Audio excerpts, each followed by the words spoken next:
Hello students, 12th class की chemistry में आपका स्वागत है। हम लेसन पढ़ रहे हैं सॉल्यूशन और हमारा टॉपिक चल रहा है अणुसंख्य गुणधर्म, कोलिगेटिव प्रॉपर्टीज।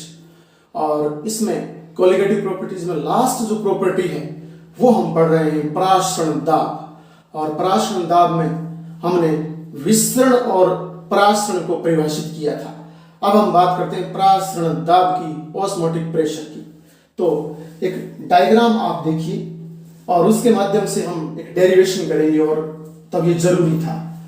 एक आयताकार पात्र बनाते हैं हम लोग। आयताकार पात्र बनाओ तो पहले आप बाहर वाली दीवार है वो बनाना, फिर इसके अंदर ये वाली दीवार इस प्रकार से बना देना, और आयताकार पात्र के बीचों बीच अर्धपारगम्य में झिल्ली लगा करके और इसे दो समान भागों में बांट देना।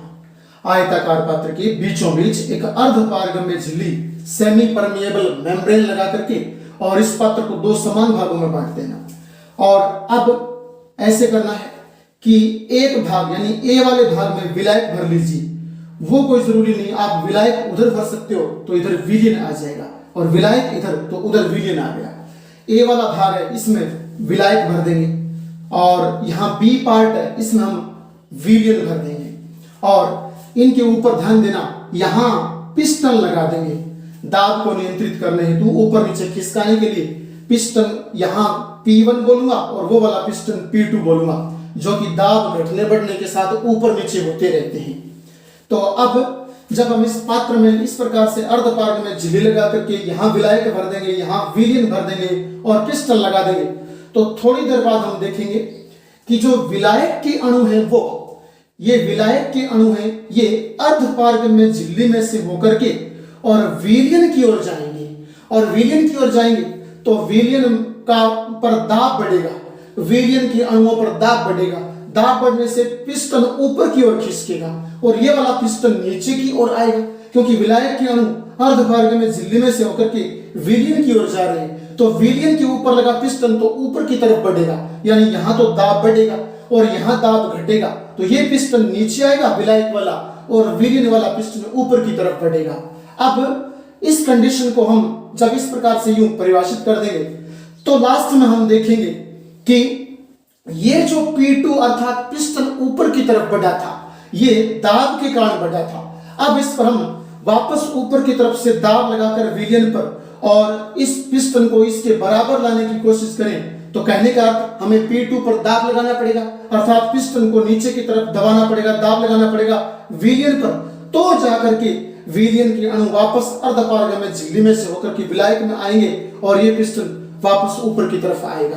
तो अब हम परिभाषित करते हैं परासरण दाब क्या है। कि परासरण दाब वह बाह्य बल है, यानी आप यहां से लगाओगे, यहां से एक दाब लगाओगे और वो हो गया बाहरी दाब, एक्सटर्नल फोर्स, बाह्य दाब। परासरण दाब वह बाह्य दाब है जो विलियन के अणुओं पर लगाने पर और विलियन के अणु जब अर्धपारगम्य झिल्ली में से विलायक के अणुओं की ओर पुनः गमन करने लगते हैं, तो इस हेतु आवश्यक दाब को परासरण दाब कहा जाता है। दूसरे शब्दों में मैं यूं भी समझा सकता हूं कि परासरण दाब वह बाह्य बल है जो कि अर्धपारगम्य झिल्ली में से विलायक के अणु जब विलियन की ओर जा रहे हैं तो इन विलायक के अणुओं को रोकने के लिए और लगाया जाने वाला आवश्यक बल। कि परासरण दाब वह बाह्य बल है जो कि अर्धपारगम्य झिल्ली में से जाने वाले विलायक के अणुओं को विलियन की ओर जाने से रोकने हेतु आवश्यक होता है। सीधी बात, विलायक के अणुओं को अर्धपारगम्य झिल्ली से विलियन की ओर जाने से रोकने हेतु जो आवश्यक बाह्य बल है वो बाह्य बल परासरण दाब कहलाता है। विलायक के अणुओं को अर्धपारगम्य झिल्ली में से विलियन के अणुओं की ओर जाने से रोकने हेतु आवश्यक बाह्य बल, आवश्यक बाह्य दाब परासरण दाब कहलाता है। इतनी सी बात आपको ध्यान में रखनी है। अब ये अगर एग्जाम में पूछा जाए परासरण दाब, तो हमें परासरण दाब में सबसे पहले डायग्राम बनाना है, और हमने अभी जो यहाँ उल्लेख किया है वो बातें सारी यहाँ लिखनी होती हैं। फिर उसके बाद में इसके नियम आते हैं, वो नियम भी इसी में लिखे जाते हैं। तो अब हम इस हेडिंग के अंतर्गत ही और एक हेडिंग और बनाते हैं छोटी सी, और वो होता है परासरण दाब के नियम। परासरण दाब में लिखे जाते हैं ये नियम। तो परासरण दाब के नियम आप इस मेन हेडिंग 4 नंबर वाली के अंतर्गत ही बनाओगे। पहले सबसे पहले डायग्राम बनाया जाएगा, डायग्राम से संबंधित आवश्यक बातें यहाँ लिखी जाएंगी। फिर उसके बाद परासरण दाब के नियम आएंगे, और नियम में आप रोमन संख्या में 1 नंबर लगा करके और आप पहले लिखोगे वांट हॉफ बॉयल नियम। वांट हॉफ बॉयल नियम याद रखना, ये बॉयल हमने 11th क्लास में पढ़ा था। 11th क्लास में बॉयल का नियम पढ़ा। तो यहाँ वांट हॉफ और बॉयल दो है, तभी बीच में डैश लगाया, दो अलग अलग है और दोनों ने एक सामूहिक नियम दिया, वो हम यहाँ लिखेंगे। और वो नियम क्या था? वो नियम था निश्चित ताप पर विलयन का परासरण दाब, कि निश्चित ताप पर इस विलयन का परासरण दाब सांद्रता C के समानुपाती होता है। निश्चित ताप पर यहाँ जो विलयन भरा है, विलायक की बात नहीं कर रहा हूं, विलयन निश्चित ताप पर, और जो विलयन है उसका परासरण दाब उसकी सांद्रता C के समानुपाती होता है। तो मैं यहां यूं लिखूंगा सांद्रता C समानुपाती परासरण दाब, यहां कर देता हूं परासरण दाब पाई। परासरण दाब को यहां इन परासरण दाब के नियमों में और पाई से दर्शाया गया है। तो निश्चित ताप पर विलयन का परासरण दाब उसकी सांद्रता C के समानुपाती होता है। परासरण दाब पाई विलयन की सांद्रता C के समानुपाती होता है। तो यह बात आप ध्यान में रखना। एक बात और ध्यान में रखना, सांद्रता C बराबर, यानी C क्या है? C सांद्रता है। तो सांद्रता C बराबर केमिस्ट्री के लिहाज से 1/तनुता भी होता है। तनुता को हम V से लिखते हैं। सांद्रता C बराबर 1/तनुता भी होता है। कहने का अर्थ, कोई विलयन अगर अधिक तनु है तो उसकी सांद्रता कम होगी, या उसकी सांद्रता ज्यादा है तो उसकी तनुता कम होगी। और ये आप जानते हो कि तनुता हम किसको बोलते हैं? किसी विलयन में अगर विलायक की मात्रा, किसी विलयन में अगर विलायक की मात्रा आवश्यकता से अधिक है तो ऐसे विलयन को तनु विलयन कहते हैं, और विलयन के इस गुण को तनुता कहा जाता है। और अगर किसी विलयन में और विलायक की मात्रा आवश्यकता से कम है तो ऐसे विलयन को सांद्र विलयन कहा जाता है, और विलयन के इस गुण को सांद्रता कहा जाता है। तो सांद्रता याद रखना, जब विलायक की मात्रा का कम हो और उसमें विलय पदार्थ की मात्रा अधिक हो तो मैं बोलूंगा कि सांद्र विलयन है। और अगर किसी विलयन में विलायक यानी पानी की मात्रा ज्यादा हो और ऊपर से मिलाए जाने वाले पदार्थ की मात्रा कम हो तो मैं बोलूंगा कि वो तनु विलयन है। तो सांद्रता तनुता के हमेशा व्युत्क्रमानुपाती होती है, ये बात याद रखना। तनुता बढ़ेगी तो सांद्रता घटेगी, और सांद्रता बढ़ेगी तो तनुता घटेगी, ये बात आप ध्यान में रखना। तो कहने का अर्थ सांद्रता C बराबर 1/V लिखा जा सकता है। तो पाई समानुपाती 1/V लिख सकते हैं हम। पाई समानुपाती 1/V, ये वॉन ऑफ बॉयल का नियम हो गया। अब हम दूसरे नियम की बात करते हैं, और दूसरा नियम याद रखना, वांट हाफ दाब ताप नियम।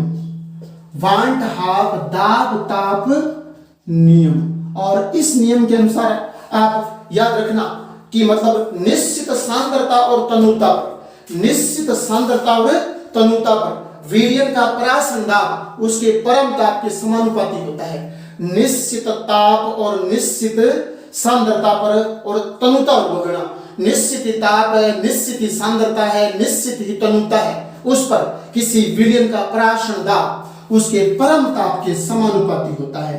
परासरण दाब पाई परम ताप T के समानुपाती होता है। तो ये हमारा दूसरा नियम हो गया। अब नियम 1 और 2 को मिला लें, ठीक है ना? नियम 1 और 2 को मिला लें तो हम यहाँ लिखेंगे कि नियम प्रथम और द्वितीय को मिलाने पर देखना, पाई के समानुपाती 1/V है, यहाँ पाई समानुपाती T है। तो मिलाने पर हम यूं लिख सकते हैं, ये पाई मैंने यहाँ लिखा, ये आपके समानुपाती का निशान दोनों तरफ है वो यहां लगाया, और पाई के देखना पाई समानुपाती टी है तो पहले पाई समानुपाती टी लिख लेता हूं, और पाई के व्युत्क्रमानुपाती v है तो यहां बटे में v लिख देता हूं। तो पाई व्युत्क्रमानुपाती एक पाई समानुपाती टी बटे v, ये पूरा नियम बन गया। अब यहां से क्या करेंगे, यहां से हम समानुपाती के निशान को हटा लेते हैं। तो समानुपाती के निशान को हटाऊं तो पाई बराबर एक कांस्टेंट आएगा, और यहां पराश्रम दाब में कांस्टेंट s लिखेंगे, तो यहां पाई के बराबर लगा, कांस्टेंट आया s और t बटे v, तो t बटे v लिख देंगे। यहां मैं बोलूंगा कि यहां s विलियन स्थिरांक है, सॉल्यूशन कांस्टेंट है। s क्या होता है, s विलियन स्थिरांक है, सॉल्यूशन कांस्टेंट कहते हैं। और याद रखना ये एक मोल के लिए, एक मोल पदार्थ हेतु यही व्यंजक लिखा जाता है। एक मोल पदार्थ हेतु ये व्यंजक है, ये व्यंजक एक मोल पदार्थ हेतु है। अगर हम n मोल लें, अनगिनत मोल लें, किसी के असंख्य मोल लें, n मोल लें, तो n मोल के लिए यही व्यंजक क्या हो जाएगा, पाई बराबर NST बटे V। तो ये हो गया हमारा n मोल के लिए। ये तो था एक मोल के लिए, ठीक है ना, एक मोल पदार्थ हेतु पाई बराबर ST बटे V होगा, ठीक है ना, पराश्रय दाब का व्यंजक। और अगर हम n मोल लें पदार्थ के, तो फिर पराश्रय दाब का व्यंजक होगा पाई बराबर NST बटे V। और अब मैं आपको एक बात बता दूं कि S मैंने कहा विलियन स्थिरांक है, S विलियन स्थिरांक है जिसका मान गैस नियतांक R के बराबर होता है, जिसका मान गैस नियतांक R के बराबर होता है। तो आप एक बात यूं कर सकते हो, यहां S के स्थान पर आप R लिख सकते हो, तो नीचे हमें यहां एक लैंग्वेज लिखनी पड़ेगी कि विलियन स्थिरांक S की वैल्यू गैस नियतांक R के बराबर होती है, अतः व्यंजक में S के स्थान पर R लिखा जा सकता है। तो लिखा जा सकता है तो वो मैं यहां लिख दूंगा, तो वो आ जाएगा पाई बराबर और n RT बटे V। अब एक बात और ध्यान देना, ये हमारा व्यंजक आ गया पाई बराबर n RT बटे V, ये पराश्रय दाब का व्यंजक आ गया। अब एक ध्यान देने वाली बात ये है कि मैं वज्र गुणा करूं तो आएगा पाई V बराबर n RT, वज्र गुणा में क्या आएगा, पाई V बराबर n RT। तो एक पराश्रय दाब का व्यंजक ये भी बनता है, एक पराश्रय दाब का व्यंजक ये भी बनता है, आप जानते हो, ठीक है ना। और अगर ध्यान में रखना, अगर मैं n के स्थान पर, n क्या पहले सुन लीजिए, पहले ये बताता हूं, n है मोल संख्या, और मोल क्या होता है, पदार्थ का भार बटे में अणुभार। n यहां पर मोल संख्या है, जो आप पदार्थ ले रहे हो उसकी मोल संख्या है। तो मोल संख्या में पदार्थ का भार बटे में अणुभार, तो हम पदार्थ का भार बटे में अणुभार n के स्थान पर लिख देंगे। R क्या है, R गैस नियतांक है, R क्या है, गैस नियतांक। याद रखना गैस नियतांक की वैल्यू आपको 0.0821 और लीटर एटीएम प्रति मोल प्रति केल्विन लिखनी है। ये किसी कॉम्पिटेटिव एग्जाम में पूछा गया था, ठीक है ना, कॉम्पिटेटिव एग्जाम में पूछा गया कि गैस नियतांक का और सही मात्रक होगा, ये दिया था लीटर एटीएम, यहां एटीएम है, litre ATM mole inverse kelvin inverse, और इसकी वैल्यू ये रखनी है आपको अगर हमें आंकिक प्रश्न पूछे तो ये यहां पर आ जाएगा। और टी परम ताप होता है 273 से आप शुरू करोगे टी को, इस प्रकार से ये लिखा जाएगा। तो n बराबर यहां मोल है, तो अब मैं व्यंजक यूं भी कर सकता हूं, n बराबर हम मोल रखें, और यानी n मोल है, n क्या है, मोल संख्या, और मोल बराबर क्या होता है, मोल बराबर होता है पदार्थ का भार बटे में अणुभार। पदार्थ का भार हम इनमें WB से दिखाते हैं और पदार्थ का अणुभार हम MB से दिखाते हैं। तो यहां n बराबर WB बटे MB रखूं, यानी पदार्थ का भार बटे में अणुभार रखूं, तो व्यंजक हो जाएगा WB बटे MB, और ये गुणा में RT है, ये सेम का सेम लिखूंगा। और अब हमें कह दे कि आप MB विलेय पदार्थ का अणुभार ज्ञात करो, MB बाहर निकालो, Mb यानी विलेय पदार्थ का अणुभार ज्ञात करो। तो विलेय पदार्थ का अणुभार Mb क्या हो जाएगा, Mb बराबर हमारा एक व्यंजक बन जाएगा जिसे मैं बोलूंगा WB बटे पाई V और इंटू क्या हो जाएगा, इंटू RT। ये व्यंजक लास्ट में हमें ध्यान में रखना है कि विलेय पदार्थ का अणुभार और परासरण दाब में यह संबंध होता है कि किसी विलयन का परासरण दाब पाई और उसमें आप विलेय पदार्थ मिला रहे हो विलयन में, तो उसका अणुभार, तो किसी विलयन में उपस्थित विलेय पदार्थ और उस विलयन के परासरण दाब में यह संबंध होता है Mb क्या होता है, विलेय पदार्थ का अणुभार। Mb बराबर Wb क्या होता है, Wb होता है विलेय पदार्थ का भार।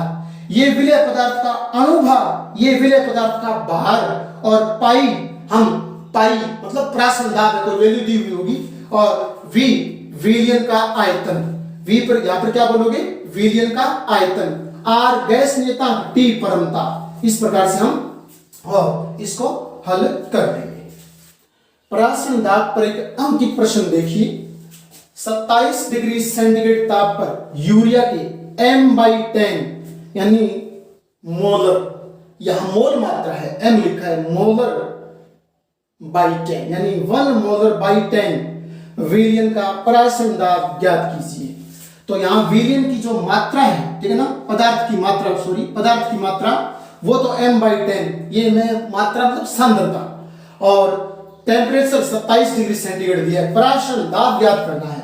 तो परासरण दाब का सूत्र हमने पढ़ा था कि पाई V बराबर nRT होता है।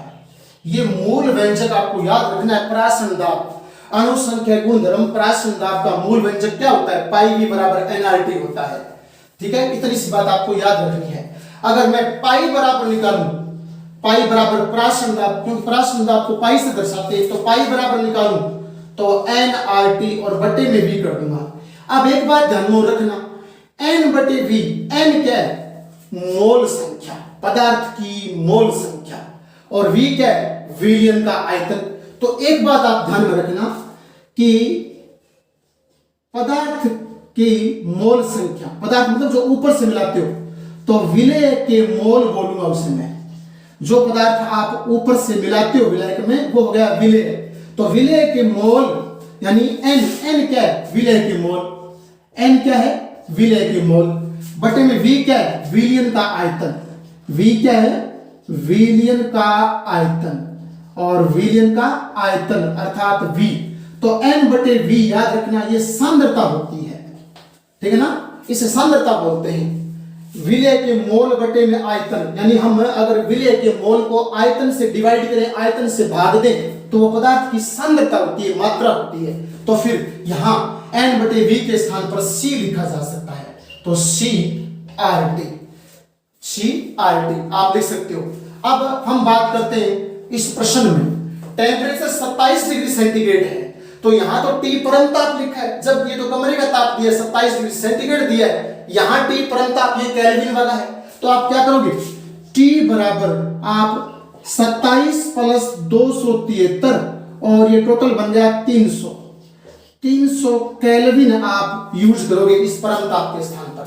R याद रखना गैस नियतांक होता है, जिनकी वैल्यू आपको इन प्रश्नों में 0.0821 और मात्रक याद रखना litre ATM mole inverse kelvin inverse, litre ATM mole inverse kelvin inverse, ये गैस नियतांक R का मात्रक है, और ये वाली राशि और मान हमें यहां काम में लेना है। C सांद्रता है, सांद्रता कितनी है हमारे सवाल में, M/10 यानी 1/10 कितनी है, 1/10 है, ठीक है ना ये।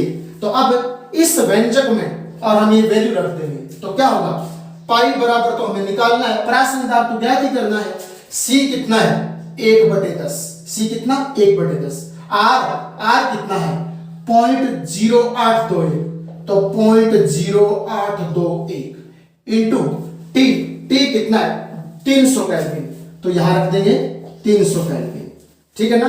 और जब आप इसको हल करके और करोगे तो ये 2.46 एटीएम प्राप्त होता है। वायुमंडलीय 2 पॉइंट परासम दाब है, परासम दाब का मात्रक आप एटीएम लिख देना, यानी वायुमंडलीय या वायुमंडल लिख देना, ठीक है ना। बार भी लिख सकते हो इस प्रकार से। तो ये पाई बराबर 2.46 एटीएम प्राप्त